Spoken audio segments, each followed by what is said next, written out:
So in Season 1, Shane seemingly had an obsession with going to Fort Benning. While Rick was out here trying to go to the CDC, which was just a few miles away from camp, Shane wanted to trek over 100 miles to a military base. After the CDC, Shane still wanted to go to this perceived safe haven. Now, for all of the positive things you could say about Shane's survival instincts, this has got to be one of the greatest instinctual blunders in the show's history. And luckily for the survivors, Rick prevented this little road trip from happening by first going to the CDC and then by ironically failing to save Sophia, which directly led to Carl being shot and Herschel's farm being discovered.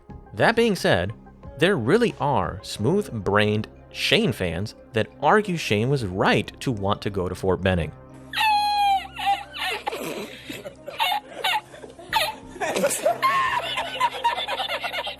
So let's just think critically about this claim. I promise you, it won't take a 4-year degree to realize how fantastically stupid this idea was. Imagine taking a group of inexperienced, ill-prepared, poorly equipped survivors who are running low on fuel, food, water, and other essential supplies on a 100-plus mile trek across zombie-infested Georgia to a well-known military base that could be attracting all sorts of marauders, desperate survivors, and walkers. What the fuck do you think would happen?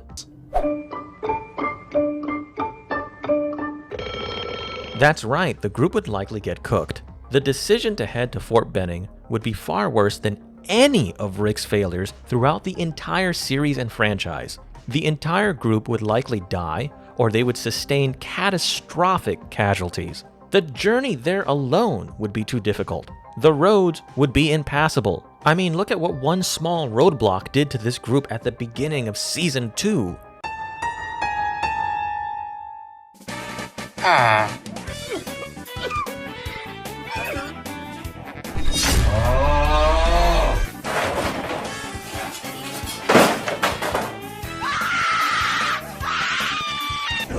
No. Fort Benning, Rick's still an option. Just to get to Fort Benning, the group would have to go through Columbus, Georgia, which is a city with a population of nearly 200K at the time of the story. And it sure as hell isn't the only town they'd have to get through. We also know that the fort was overrun by the dead due to Dave and Tony's testimony. How about you guys? Fort Benning, eventually. I hate to piss in your cornflakes, officer, but, we ran across a grunt who was stationed at Benning. Said the place is overrun by lampreys. Wait, Fort Benning is gone? Are you for real? Sadly, I am. Ugly truth is, there is no way out of this mess. Now, I know some people might argue that Dave and Tony were not trustworthy. Okay, fair enough. It's a good thing Mitch and his brother confirmed that Fort Benning was overrun in Season 4, because that's where they got their fucking tank from. And when everything went tits up, I got the hell out and took my ride with me. End of the world don't mean shit when you got a tank. I was Army 2, stationed out at Fort Benning. Stayed for a while after it all started. That's my Pete. He's too loyal to bounce. But even barring this information, it's just common fucking sense to understand that this road trip would have been a death sentence for the group, especially when you consider that they'd be dealing with the Season 1 and Season 2 walkers. They were fast as fuck back then. And you know what? The last place you want to go during a shit hits the fan moment is a well-known landmark where everyone and their fat mother would be going to. This is even more obvious when the crisis in question is a fucking zombie apocalypse.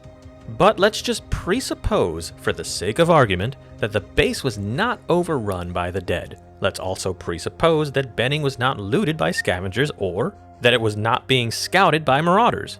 How the fuck would the Atlanta group secure this small city? How would they keep it safe with just 11 people, of which 2 were children, 1 was pregnant, and another was a senior citizen with the physical capabilities of Joe Biden? It's like some of y'all have this image of a fort being a castle, when modern military bases are anything but a fortress. To believe Shane was right about Fort Benning is to admit to the world that you don't know anything about critical thinking. Yet these dudes are out here being all like, because they worship Shane as some Alpha Sigma Ligma Balls Giga Chad. Okay, if he screwed their wives, they'd thank him for it. I just slit my dick down your throat, and you thanked me for it. Ladies and gents, Shane was indeed ahead of the curve, but like everyone else on this fucking planet, his instincts weren't perfect. And this right here is a clear example of it. Guys, just be a man and accept it already. This was a bad take by Shane.